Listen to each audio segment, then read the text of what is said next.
శ్రీమాత్రే నమః. మన ఛానల్‌లో మనం ఎందరో భక్తుల చరిత్రలు చెప్పుకుంటాం కదా! అవి విన్నప్పుడు మనకి ఎంత ఆనందంగానో అనిపిస్తుంది. పండరీపురంలో జరిగిన ఎన్నో అద్భుత విశేషాలు, పాండురంగడి భక్తులు, అలాగే మధుర, బృందావనం, పూరి జగన్నాథ స్వామి వారి ఆలయంలోను, సర్వమంగళ అమ్మవారి ఆలయంలోను, ద్వారకా తిరుమల ఇలా ఎన్నో పుణ్యక్షేత్రాలలో జరిగిన అద్భుత లీలల గురించి నేను చాలా వీడియోస్‌లో చెప్పా. ఈ మధ్య కాలంలో పూరి జగన్నాథ స్వామి వారి ఆలయంలో జరుగుతున్న ఎన్నో లీలల్ని చెప్పాను కదా! ఈరోజు ఒక అద్భుతమైన లీల చెప్తాను. అసలు మనం భగవంతుడిని అనన్య చింతనతో పట్టుకుంటే, ఆయన పాదాలు పట్టుకుంటే, ఆయన ఎలా మనల్ని అనుగ్రహిస్తాడు అనేది ఈ వీడియో అన్నమాట.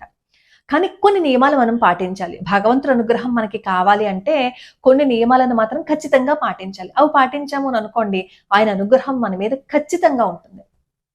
ఆ నియమాలు ఏంటంటే ధర్మం తప్పకుండా, సత్యాన్ని పాటిస్తూ, ఇంకొకళ్ళని ఏడిపించకుండా, ఇంకొకళ్ళని బాధ పెట్టకుండా ఉంటే ఖచ్చితంగా ఆయనొచ్చి కూర్చుంటాడు. నీ ఇంట్లో కాదు, నీ హృదయంలో కూర్చుంటాడు. అంతకు మించి అదృష్టం ఇంకేమైనా ఉంటుందా చెప్పండి? ఈరోజు హృదయంలోకొచ్చి కూర్చుంటారు. ఏ కష్టం వచ్చినా సరే నువ్వు అనన్య చింతనతో ఆయన పాదాలు పట్టుకుంటే నీ కోసం నీ గుమ్మం దగ్గరికి వస్తారు అనడానికి ఒక అద్భుతమైన సాక్ష్యం అనమాట.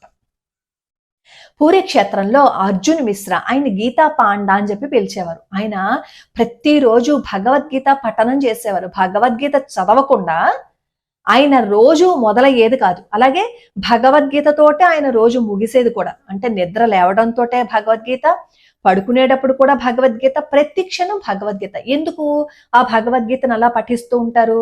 సాక్షాత్తు కృష్ణ పరమాత్మ ఆయన వాక్కు నుంచి వచ్చింది. ఆయన చెప్పిన మాటలు, నువ్వు ఇలా ఉండరా, నువ్వు బాగుపడతావు, నువ్వు ఇలా చేయరా, నీ జీవితం బాగుంటుంది అని ఒక మాన్యువల్ ఇచ్చారు ఆయన మనకి.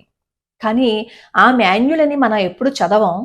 కానీ ఆయన నుంచి మాత్రం మనం ఎన్నో కోరుకుంటాం. ఆయన మనకి ముందు మాన్యువల్ ఇచ్చేశారు, నువ్వు ఇవన్నీ చేస్తే నీతో పాటు ఉంటాను అని. కానీ మనం ఆయన మనతో పాటు ఉండాలని కోరుకుంటాం. ఆయన ఏం చెప్పారో మాత్రం మనం పాటించాం. సరే, ఈ అర్జున్ మిశ్రా గారు చాలా పేద కుటుంబం. ప్రతిరోజు భిక్షకి వెళ్ళి ఆ భిక్ష తెచ్చి ఇంట్లో వాళ్ళందరూ దాన్ని తినేవారనమాట. అలా కడుపు నింపుకుంటూ ఉండేవారు. ఒక రోజు ఏమవుతుందంటే ఈ పురి క్షేత్రంలో విపరీతమైన వర్షం. సరే, వర్షం తగ్గాక వెళ్దాంలే అనుకుంటారు ఆయన భిక్షకి. ఎక్కడ వెళ్దాం? 1, 2, 3, 4, 5, 6, 7 రోజుల పాటు అలా కుండ పోతగా వర్షం కురుస్తూనే ఉంది. ఈ అర్జున్ మిశ్రా గారు అక్కడ వర్షం కురుస్తున్నా నా పనేదో నేనే చేసుకుంటానని చెప్పి భగవద్గీతని పాటిస్తూనే ఉండేవారనమాట. పాపం పిల్లలేమో ఆకలితో అల్లాడిపోతున్నారు. అర్జున్ మిశ్రా భార్యకేమో గుండెలు పిండేసినట్టు అయిపోతున్నాయి. అంతే కదా, మనం తినలేకపోయినా పిల్లలు తినకపోతే చాలా బాధ కలుగుతుంది కదా. అందుకని చాలా కోపంతో వస్తుంది అర్జున్ మిశ్రా దగ్గరికి. మీకు అర్థం అవుతుందా? పిల్లలకి కనీసం తినడానికి తిండి కూడా లేదు. కనీసం మీరు ఏది పట్టించుకోకుండా ఎంతసేపు అక్కడే కూర్చుంటారు మీరు చెప్తుంటారు కదా, ప్రతిదానికి నీ దేవుడు వస్తాడు అని చెప్పి. వారం రోజులు తిండి లేకుండా నా పిల్లలు పడుకొని ఉన్నారు, తిండి పెట్టడానికి నీ దేవుడైనా వచ్చాడా? రాలేదు కదా అని చెప్పి కోపంగా అరుస్తుంది. అప్పుడు కూడా అర్జున్ మిశ్రా ఏం చెప్తారు తెలుసా?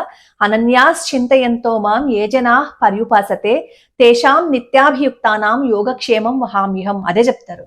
నువ్వు అనన్య చింతనతో ఆయన పట్టుకో, ఆయన వస్తారు, నీ భారాన్ని ఆయన వహిస్తారు. అప్పుడు కూడా అది చెప్తే ఇంకా కోపం వస్తుంది. ఎందుకంటే పిల్లలేమో తిండి తినక అలా సొమ్మసిల్లి పడిపోయారు. తనకి ఇంక ఉక్రోషం వచ్చేసి ఆ పుస్తకాన్ని ఏమో గట్టిగా లాగేసుకుని భగవద్గీత గ్రంథాన్ని అక్కడ అనన్యాసింతయంతో మన శ్లోకం ఉంటుంది కదా, దాని మీద గట్టిగా 3 సార్లు ఇలా ఇలా ఇలా గట్టిగా రాసేస్తుంది అనమాట. రాసేసి ఆ భగవద్గీత పట్టుకెళ్ళిపోతుంది. అప్పుడు కూడా అర్జున మిశ్రా ఏం అనలేదు, అలా చూస్తూ ఉన్నారు అంతే.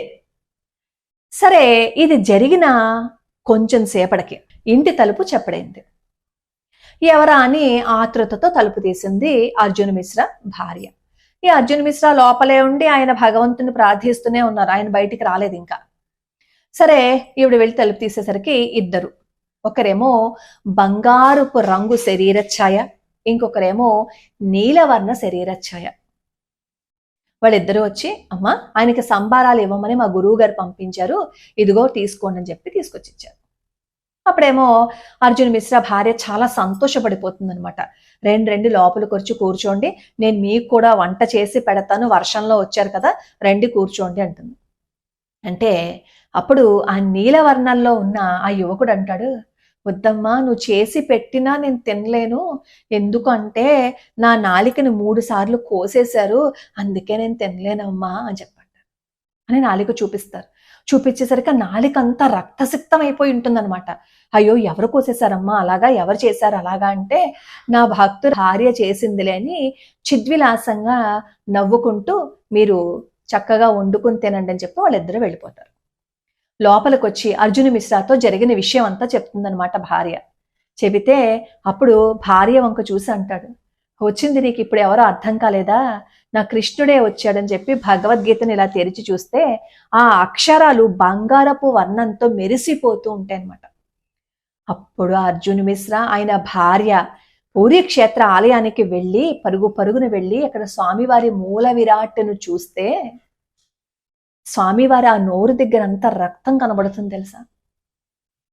అప్పుడు ఏడుస్తుంది అర్జున్ మిశ్రా భార్య, తప్పు చేశానయ్యా, కోపంతో నా పిల్లలు భోజనం చేయలేకపోయారని అల్లాడిపోతున్నారని నేను నిన్ను అలా నిందించానే తప్ప నిన్ను బాధ పెట్టాలని కాదు అని చెప్పి కన్నీళ్లు పెట్టుకుని ఏడుస్తుంది.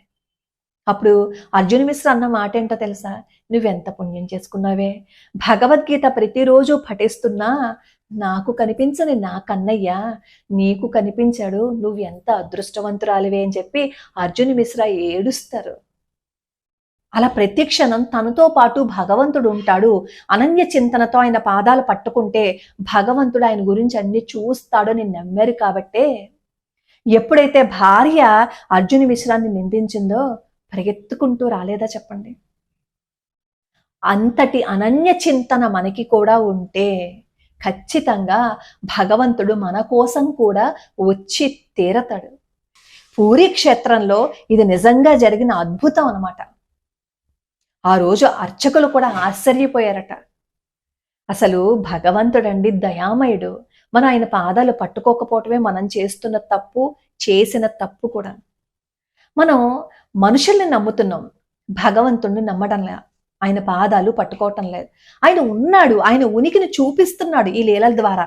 కానీ ఆయన ఎన్నిసార్లు తన ఉనికిని చూపించినా మన కోసం ఒరే పిచ్చి వాళ్ళలారా నేను ఉన్నాను రా, నా పాదాలు పట్టుకోరా, నువ్వు కష్టపడ్డానికి నీ జీవితాంతము సిద్ధమైపోతావు కానీ న్యాయంగా ధర్మంగా ఉండాలని మాత్రం నువ్వు ఆలోచించవు, పక్క వాడిని బాధ పెట్టకూడదని మాత్రం నీ మనసులోకి ఎప్పుడు ఆలోచన రాదని భగవంతుడు చెప్తున్నా సరే ఎక్కువ ఎంటర్టైన్మెంట్ సంతోషం ఎక్కడొస్తుందంటే పక్క వాళ్ళని బాధ పెడుతూ పక్క వాళ్ళని తిడుతూ అధర్మంగా ప్రవర్తిస్తూ సత్యాన్ని వదిలిపెడితే మనకు అందులోంచి ఆనందం వస్తుంది కాబట్టి దాన్నే మనం పట్టుకుంటున్నాం. కానీ ఎదురుగుండా ఆయన కనిపిస్తూ సత్యాన్ని పలకరా, ధర్మాన్ని పాటించరా అంటే అది మాత్రం మనం చెయ్యం. కానీ కష్టం వచ్చినప్పుడు మాత్రం ఆయన పాదాలు పట్టేసుకుంటాం. మాకు ఈ కష్టం నుంచి బయట పడేసేయి, పడేయపోతే ఎలాగా అంటాం.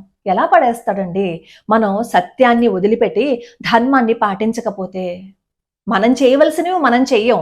ఆయన ఒక మాన్యువల్ ఇచ్చారు భగవద్గీతలో, నువ్వు ఇలా ఉండు, ఇలా చెయ్యి, ఇలా మాట్లాడు, అప్పుడు నేను నీ దగ్గరే ఉంటానని. ఆ మాన్యువల్ని మనం పట్టించుకోకుండా కష్టం వచ్చినప్పుడు మాత్రమే నువ్వురా అంటే ఎలా వస్తాడు. మనసు మార్చుకుని పరిశుద్ధమైన మనసుతో మనం ఉండి నిష్కల్మషంగా ఆయన పాదాలు పట్టుకుంటే వచ్చి తీరతాడు. అర్జున్ మిశ్రా కోసం ఆ జగన్నాథుడు ఎలా అయితే వచ్చాడో మన కోసం కూడా వచ్చి తీరతాడు. ఇంకొక అద్భుతమైన లీలతో మళ్ళీ కలుసుకుందాం. లోకా సమస్తా సుఖినో భవంతు, సర్వే జనా సుఖినో భవంతు.